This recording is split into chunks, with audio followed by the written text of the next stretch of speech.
Баршаңызға қайырлы күн достар. Бүгін сіздерге өте нәзік, өте жұмсақ болып шығатын ең дәмді десерт трайфлдың рецептісін ұсынамын. Бұл десертті бір жасағаннан өте керемет болып шығады. Ауызда еритін бұл десертті жақындарыңызға жасап беріп қуантыңыздар. Ол үшін бізге осындай терең ыдысымызға 3 жұмыртқаны жарып саламыз.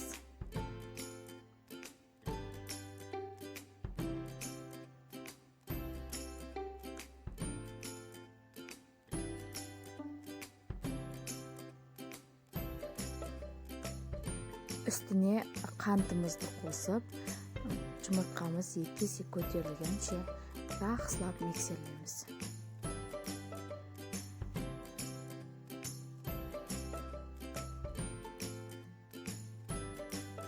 Елегімізге ұнды салып, үстіне разрыхлителімізді қосып, какаомызды қосып, қасықпен араластырамыз.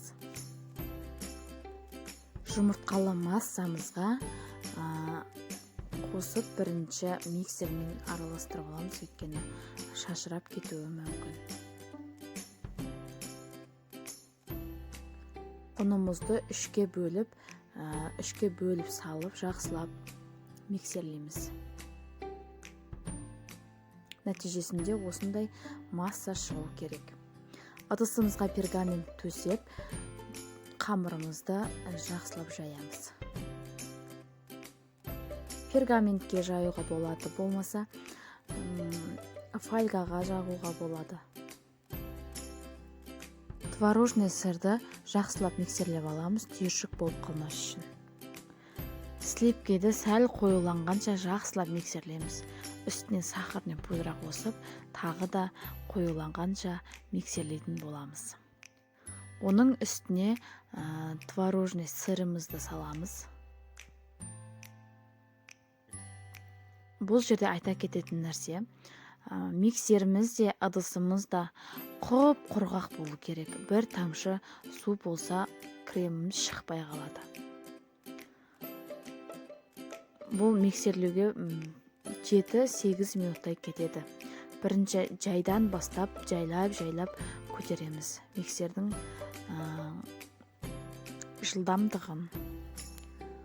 Осылай өз-өзін ұстайтын қою крем болғанша миксерлейміз. 7-8 минуттай кетеді.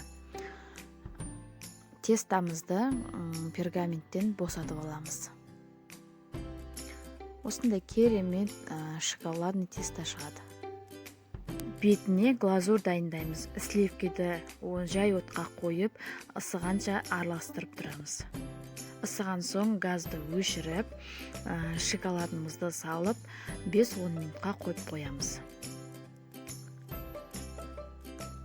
Одан соң жақсылап араластырып, осындай глазур шығады. Кремімізді кондитерский мешокқа саламыз. Мен астына стакан қойып қойдым, кремді оңай салу үшін. Ыдысымызға қамырымызды майдалап бөліктерге бөлеміз.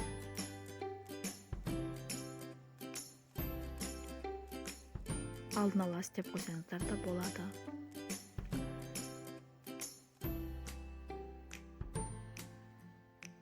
Бетіне кремімізді жағып, қайтадан қамырымызды саламыз.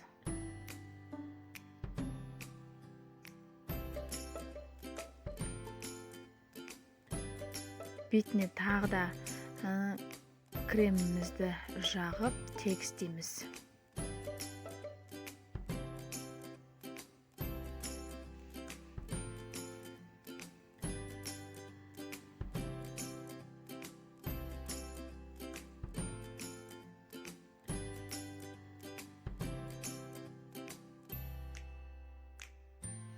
Тегістеп болған соң бетіне глазурымызды құямыз. Менде осындай ыдыстан 4 шықты. Егер көп жасағыларыңыз келсе, рецепті 2 есе қылып алсаңыздар болады. Рецепті төменде описанияға жазып кететін болам.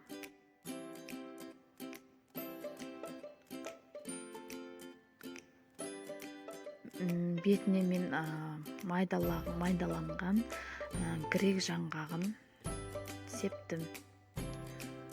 Осылай да керемет болып шығады екен. Жаңғақтың әдемі дәмі сіңіп қалады. Қалған кремге гелевый қызыл краситель қосып, осылай гүл етіп жасадым. Бетін өз қалауларыңызша сәндесеңіздер болады. Ягодымен, басқа да заттармен әрлесеңіздер болады. Өте дәмді, өте жұмсақ, керемет болып шығады. Достар, жасап көріңіздер. Менің каналыма тіркеліп, лайк басып, комментарий жазып, тіркелуді ұмытпаңыздар. Сіздермен болған Таңшолпан. Барлықтарыңызға рахмет.